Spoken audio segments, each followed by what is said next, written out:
What has marriage taught you about teamwork?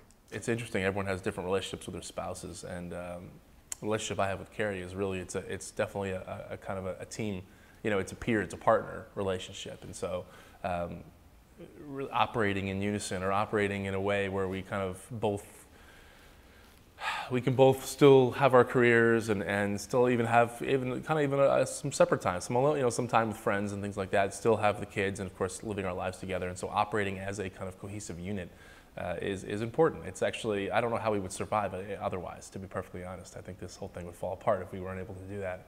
And that's a lot of times that's the stress that gets put on relationships, is when people can't work as that cohesive unit in a lot of ways. And so I would say it's taught me much about teamwork. It's probably just solidified all the things I already knew about teamwork, more than anything else. Such as?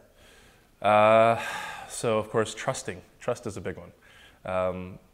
Divide and conquer is always, especially when you're looking at taking care of the family, taking care of the kids, and you're splitting tasks up. You got to trust that she'll take care of her stuff, I'll take care of my stuff, we'll bring it back together. Also having someone there to bounce ideas off of, as a sounding board. That's probably the other one. For me, that's the best way I work, just in a corporate environment, a startup environment. I don't know how people can start companies alone. I find that to be really difficult. And I've heard, a lot of articles have been written recently about the importance of a co-founder. You could argue that Carrie is my co-founder, right, in this little venture.